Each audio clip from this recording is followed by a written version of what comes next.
Welcome to XO, where science meets heart at the kitchen table. I'm your host, Davey.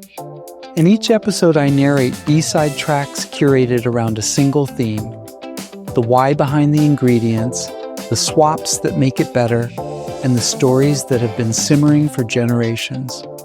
No interviews, no guests, just me and you.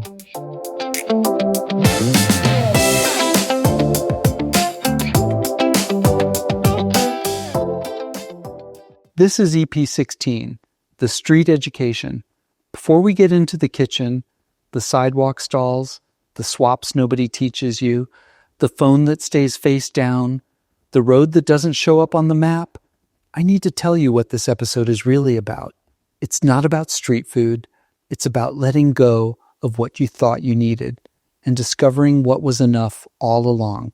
Because once you follow a smell instead of a menu, once you let go of what you were taught a sandwich has to be, once you put the phone down long enough to notice what's already there, and once you take the long way home just to see what's on it, 4 tracks, nowhere to hide.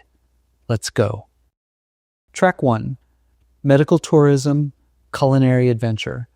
25 years of crossing the border for medical care will do something to you.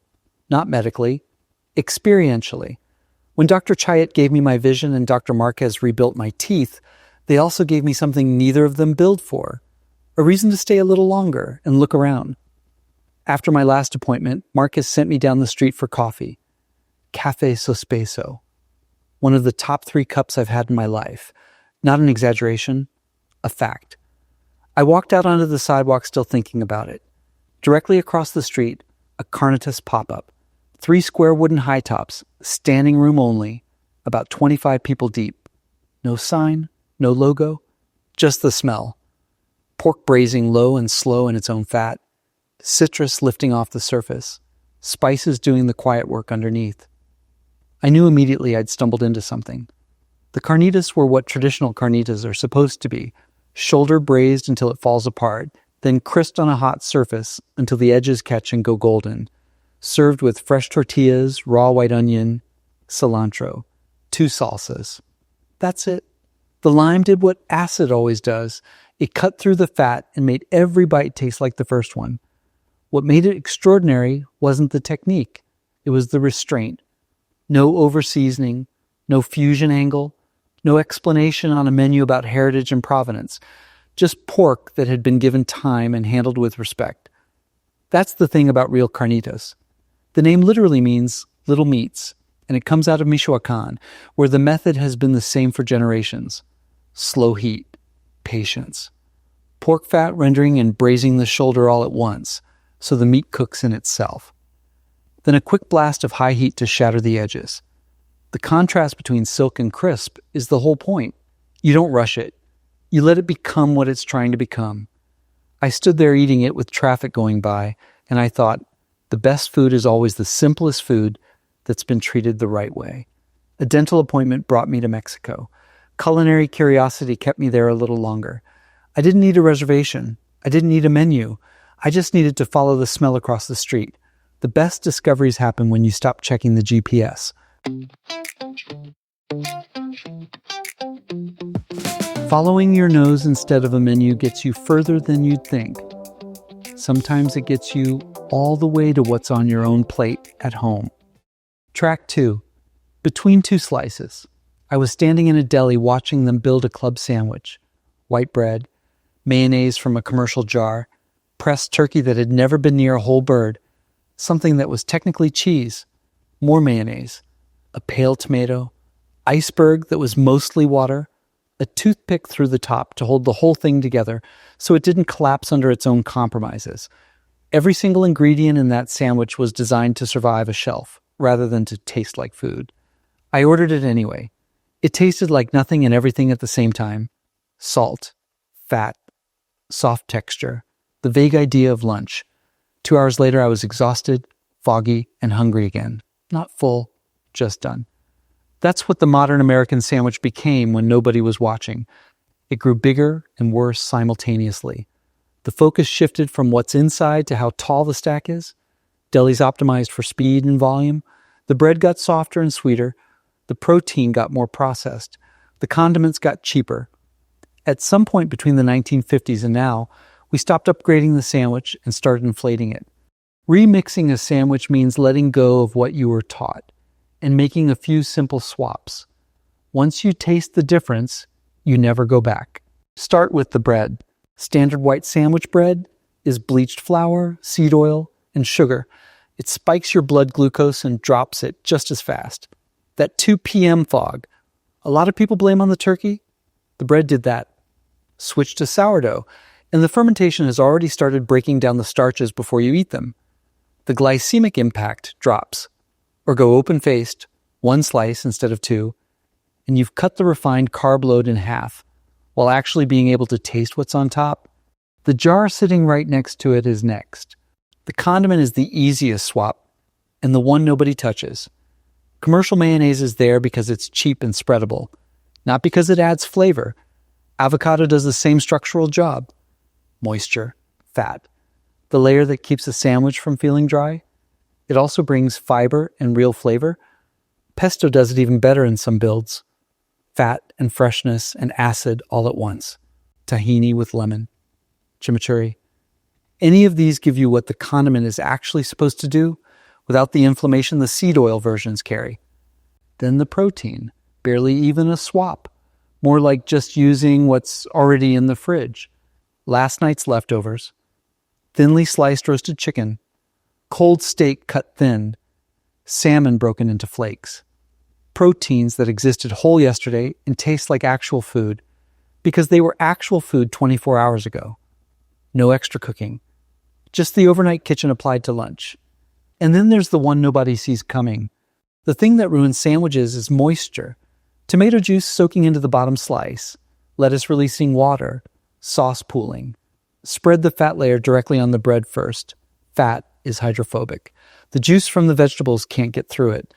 The bread stays intact. Then put the wet ingredients in the center of the stack, insulated between dry layers. These aren't recipes. They're engineering decisions. Once you think about a sandwich as a structure, every version you make gets better. Some days you skip the bread altogether. A large romaine leaf, a collard green, blanched for 10 seconds to make it pliable. Everything that makes a sandwich satisfying. The crunch, the protein, the fat, the acid, without the refined carb that causes the crash. The sandwich was never the thing I thought it was. I'd been taught bread, condiment, protein, done, and never questioned any of it until I let it go. What was left wasn't less. It was the actual sandwich, finally visible once everything that didn't belong got out of the way. Letting go of what you were taught changes the sandwich. But some habits aren't on the plate at all. They're in your hand, 20 minutes at a time. Track 3, screens down. Most conversations about phones at the table assume someone else is at the table too. Put it down. It's rude to whoever you're with. Look up. Be present with the person across from you. All true. But that's not actually the version of this I've been thinking about lately. My screens down story is about eating alone. Because here's the thing. When it's just you, the whole argument falls apart. Nobody's here. Nobody's going to notice. Nobody's feelings are on the line. So why not scroll through breakfast? That's the default. And for a long time, it was mine too. Recently, though, I've been making a point not to. And what's underneath that decision turned out to be more interesting than I expected. There's a pair of birds that's been showing up on my porch every morning around 6. I've been watching this for about 2 weeks now. Same time, same spot. The two of them together, walking around like they own the place. Which, at 6 in the morning, they basically do. And I've started wondering about it. What's in their head that says, this is our spot, this is our time, we're a couple, let's go here? They're not checking a clock. There's no agreement being honored. And yet here they are, 6 o'clock, 2 weeks running, like clockwork. I never would have noticed any of this with the phone in my hand, not because the phone is loud or distracting in some dramatic way, just because attention only goes one place at a time. And if it's pointed down at a screen, it's not pointed out the window at 6 a.m. Watching two birds figure out their morning routine. Eating by itself doesn't take long. Less than 20 minutes most of the time. That's the actual window we're talking about. Not hours, not some major restructuring of the day. 20 minutes, maybe less. The question is just what happens during those 20 minutes. Scrolling fills it easily.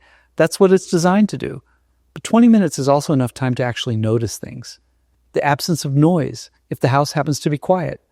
The light outside. Whatever's moving. Rabbits in the yard. Birds coasting down off the mountain. The small stuff that's happening constantly, whether or not anyone's watching. None of that requires effort exactly. It's not like bird watching as a hobby with binoculars and a list. It's just what's available if the 20 minutes isn't already spoken for by something else. What gets me about the two birds is that this pattern has clearly been happening for at least 2 weeks. Probably longer. I just started noticing 2 weeks ago, which means it was happening before I was paying attention too. The rhythm existed either way. I just wasn't there for it. That's true of a lot of what's outside a window at 6 in the morning. The rabbits have a route. The birds coming down the mountain have a path they tend to follow. None of this is rare or exotic. It's just regular, recurring, and completely invisible if your attention is somewhere else during the only 20 minutes a day you'd be in a position to notice it. Putting the phone down doesn't create any of this. It was already there. It just makes you available to see it. I think solo screens down is actually the harder version of this. And maybe the more honest one. With other people, there's a social cost to staying on your phone. Even a small one. Even if nobody says anything. That cost does some of the work for you. It nudges you toward putting it down. Alone, there's no cost. No one will know if you scrolled through breakfast every single day for the rest of your life. So if you put the phone down anyway, with nobody there to see it, that's not really about politeness or presence for someone else's sake. That's just what you actually want to do with that time when nothing's pushing you either direction. For me, what I want to do with it, apparently, is watch two birds figure out that they're a couple with a morning routine, which is a strange thing to say out loud. But 20 minutes a day, every day. And I'd rather know that than not. The birds were always going to show up at 6. The rabbits were always going to have their route. None of that needed me.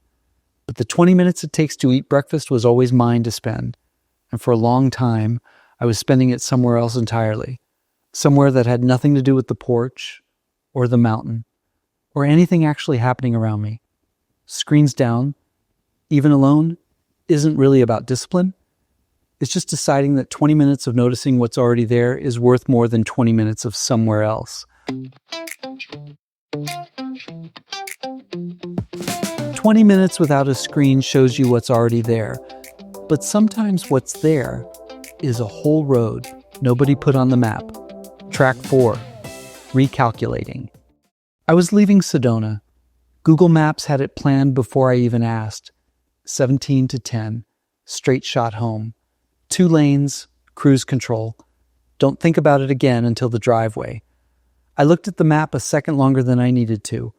A road cut diagonally across the middle of the state, thin and gray on the screen. The kind of route that doesn't get suggested because it isn't the fastest. No blue highlight, just a line connecting where I was to where I was going, the long way. I closed the app, took the back way instead. I didn't know what I was driving into. That was the point. No stops queued up, no reviews read in advance, nothing bookmarked, just a diagonal line and a full tank of gas. The road climbed before I expected it to. Switchbacks, a grade steep enough I could feel the car working for it. And then Jerome showed up out of nowhere. A whole town built into the side of a mountain, buildings stacked on top of each other like they were still deciding whether to stay. It used to be a copper mining town, one of the biggest in the country. Now it just hangs there, defying the hillside. I parked and walked up a street that was basically a ramp. Old brick, a saloon door, a view that made me stop in my tracks. I wouldn't have found any of it on the highway. The highway goes where the data says to go. The shortest distance, the least resistance. Jerome isn't on that path. Jerome is what you get when you're willing to take the harder road. Down the other side, into Prescott. I hit the downtown square without planning to, and found a line wrapped around the courthouse lawn. Empty bowls. $25. cash at a folding table. No advance tickets, just a line and however long you'd stand in it. For that, a bowl handmade by a local potter or wood turner, no two alike, filled with your choice of soup, bread on the side, water donated by the credit union down the street.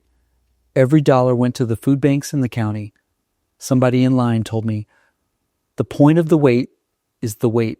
You stand there thinking about the people in that same county who line up every day, not for a bowl to keep, but for a meal to get through the day. Hunger isn't a spectator sport. I didn't stay for the soup. Diagonal off the square, a smell pulled me straight into Doc's BBQ and whiskey, brisket and mac and cheese that I'm still thinking about.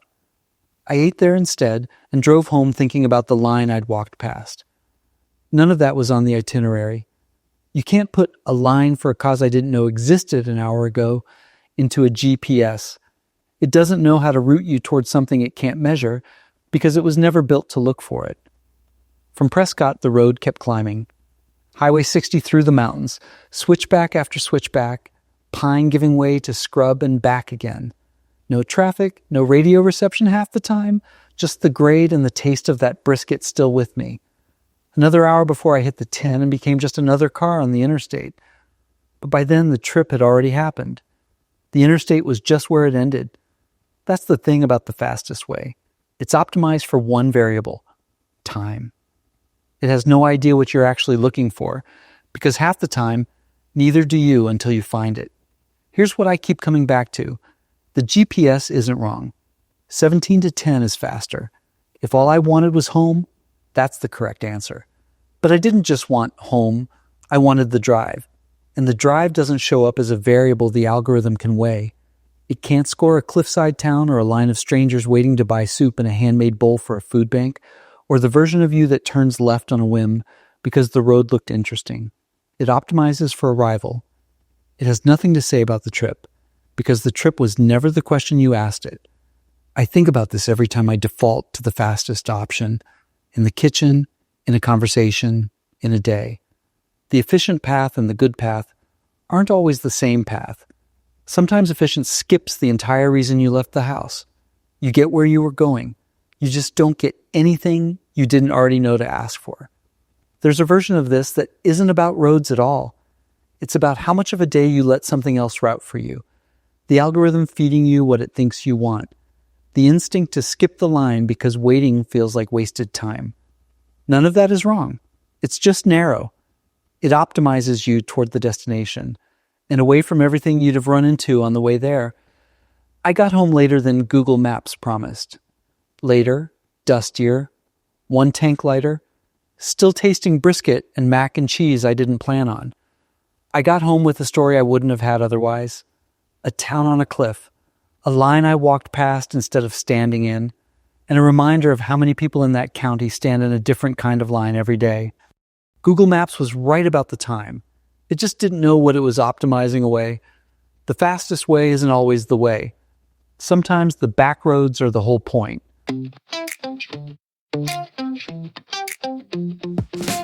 That's EP16. The Street Education. 4 tracks, 1 thread. Let go of what you were taught and see what was there the whole time. A carnitas stand with no sign. A sandwich rebuilt from the ground up. 20 minutes of noticing instead of scrolling. A back road that took longer and mattered more. The fastest way isn't always the way. Here's to health, happiness, and a remix that's uniquely yours. Thank you for spending time with me. Food feeds the body. Music feeds the soul. Remixology is where they collide. Download the Remixology app. New music and recipes drop every Friday.